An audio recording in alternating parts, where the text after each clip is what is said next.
quais são o olhar, ou como que pode ser a abordagem a partir do momento que chega um paciente na clínica, como a sua, né? Na época, eu quero tratar gordura, mas aí o profissional percebe que ela tem. Como que começa essa abordagem? Né? Porque a gente tem que ter aquele cuidado com a questão ética, Sim. porque muitas vezes aquilo já está adormecido, está latente naquela pessoa e você vai lá e cutucar, né? Então, se a pessoa não veio procurar por esse assunto, a abordagem ela precisa ser secundária. Mas, se ela priorizou isso, é um pouco mais fácil de você fazer essa abordagem. Eu vou te confessar que eu nunca trabalhei com o queimado na fase crítica. Eu sempre trabalhei com o queimado já na fase ambulatorial, onde a cicatriz já estava consolidada, o ferimento fechado, algumas vezes abria e fechava. Então, assim, o que é importante, essa abordagem ela precisa ser numa equipe multidisciplinar, você precisa ter orientação ali do cirurgião plástico reparador, porque muitas vezes a gente acha que é só cuidar de uma ferida ou só cuidar de uma lesão que já fechou, e não é. Dependendo da origem da queimadura, você precisa ter um cuidado redobrado, porque existem as queimaduras que são ácidas. Eu atendi um rapaz que ele teve uma queimadura mecânica no asfalto.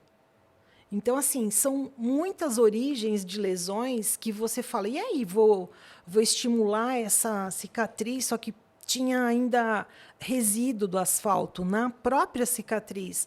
Tem queimaduras que são químicas. Sim. Então, assim, ela é química, inflamatória, porque teve uma combustão, mas assim, a origem daquela combustão era um fator químico. Certo. É uma loucura. Então, assim, olha, só vou te contar um dos casos que até depois ficou engraçado, porque ele ficou meu amigo, esse paciente, mas assim, os pacientes, eles vêm assim, eles ficam internados 1 ano, 8 meses, 9 meses. Então, quando ele vem para você, ele já está assim... De saco cheio, né? Assim, ele já está desacreditado, ele tem muita coceira, a pele está desidratada e você precisa oferecer ali o seu melhor. Por quê? Quando você entende que no toque, que você vai ali passar um produto, um creme, né, tudo hipoalergênico, avaliar tudo isso, você está tentando devolver para aquela pessoa, para aquele ser humano, a sua autoimagem. Porque ele perdeu toda aquela sensibilidade, ele perdeu toda aquela conexão do corpo externo, do corpo físico, com a parte neurológica, com a parte psicológica dele. Então, você imagina que naquele toque, você está está tentando refazer as informações que ele perdeu do corpo dele. E aí você, às vezes, acha que é tão pouco, você fala, nossa, eu fiz, e essa pele só ganhou um brilhinho. E ele se olha no espelho com tanto glamour, ele começa a ganhar uma autoestima tão relevante. Eu tive muitas histórias. Olha, juro que assim que eu tiver um tempinho, eu vou escrever o livro. Eu tenho tudo registrado, cada caso do que a gente atendeu, para contar um pouquinho de como a gente recuperou. Porque não é só falar do protocolo. O protocolo é muito fácil quando você fala, usa o laser, usa microcorrentes, mas é entender o que aquele paciente necessita, além de um tratamento, porque o tratamento tem que ser integral, né? Então, é maravilhoso. Pacientes crianças. Quantas crianças? Quantas? Foram muitas. Tem muitas histórias. Mas eu falei para você que eu faço um curso de filosofia, né? E exatamente essa semana ela disse uma frase muito interessante, que ela diz o seguinte, que toda situação que a gente passa, a gente não precisa se apegar naquela fase de sofrimento, mas a gente tem que entender o que a gente aprendeu com aquela fase. Então, assim, entender... Que a gente aprendeu com o processo. Com aquele processo. Então, assim, é como se você estivesse vivendo aquela vida daquela pessoa. Sim. E o que é interessante, eu não conhecia aquela pessoa na vida anterior àquele momento. Então, assim, eu nunca tive dó dos pacientes, muito pelo contrário. Eu nunca tive dó. Eu queria sempre poder... e também não fazia falsas promessas. Isso é um erro, fazer falsas promessas. Tua pele nunca mais vai ser igual como era antes.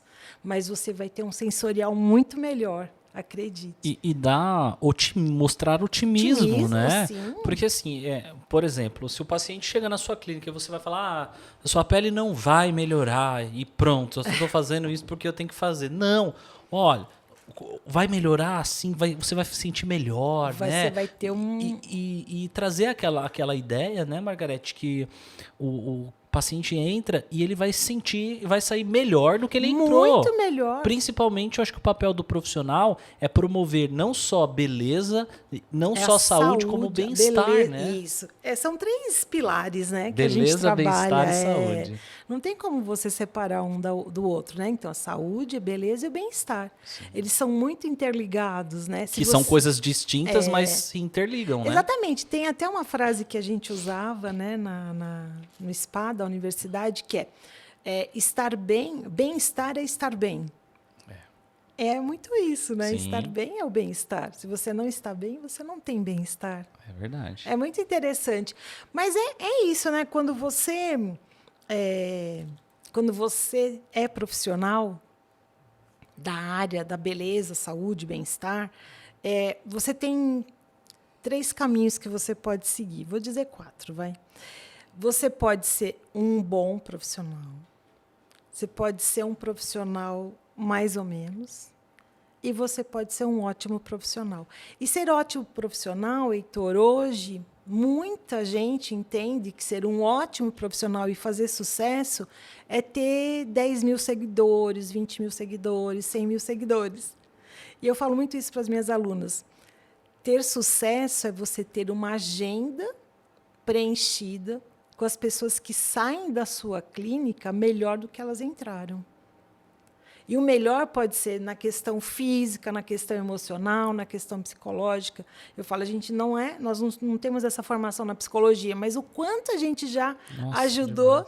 Comenta aí quem não é um pouquinho de terapeuta junto aí, Todo né? mundo, né? Parece que o paciente ele deita na maca, né? Ou senta assim para fazer uma avaliação. E acaba desabafando muito, né? Conta do problema do marido, da esposa, do filho, da mãe, e vai contando do trabalho, né? Trabalho. Hoje, com essa questão de bullying, né? Você vê bullying, vê as questões do próprio estresse. A gente acabou de sair de um momento, estamos saindo ainda de um momento bem dramático, né? Eu ia até te comentar isso, assim. É muito interessante porque eu falo que acho que desde quando eu nasci, eu vivi momentos de transições. Então, assim, eu lembro que quando eu estudava, no ano que eu estava no 4º ano, e aí eu ia para... eu acho que era ginásio que chamava, mudar o programa. Então, assim, toda vez que eu estava vivendo um momento na minha vida escolar, profissional, sempre eu tive transições. Certo. Sempre foi um pouco diferente. Então, assim, eu entendo que eu sou uma pessoa diferente. É verdade, porque sempre eu passei por momentos diferentes. Assim, estava todo mundo indo para aquele lugar e o meu estava indo para aquele. Chegava na sua vez, mudava. Mudava. Você sabe que quando eu estava na 8ª série, foi o ano que mudou para fazer o 9º ano. Olha lá, tá vendo? Por exemplo, o ano que assim, eu tinha em 2019, eu tinha feito várias viagens, estava trabalhando para cá. Eu falei, nossa, 2020, agora eu vou arrebentar. Pandemia. Mudou tudo. Né? Então, assim, eu tive algumas coisas assim parecidas. Mas, Margarete, então, assim, você começou lá com a sua prima e tal, mudou? Prima, daí eu me tornei uma esteticista corporal, que era o que eu mais amava fazer. Passado algum tempo, senti falta de aprender mais, estudar mais, e não tinha faculdade de estética. Sim. Fui fazer fisioterapia. Certo. Então, eu sou esteticista, fisioterapeuta, e aí eu me especializei, tive a oportunidade de me especializar no setor de cirurgia plástica da Unifesp. Então, me especializei em cicatrizes, por isso que tudo foi caminhando meio junto, os queimados, essas cicatrizes, aí surgiu a vida acadêmica, foi tudo... Como que foi esse negócio da vida acadêmica aí? Como que surgiu? A vida acadêmica, a professora Vilma, na atividade, ela dava aula Inclusive, quero trazer ela aqui, depois você me facilita esse contato, claro, hein? Adoro com toda ela. Com certeza. Ela tinha ela já estava dando aula lá na Embi Morumbi, no curso de estética, era um curso pequenininho, a gente tinha 8 alunos nessa época. E aí ela teve um compromisso, ela falou, ai, Maga, será que você não pode me substituir numa aula assim? Eu falei assim, nossa, numa aula.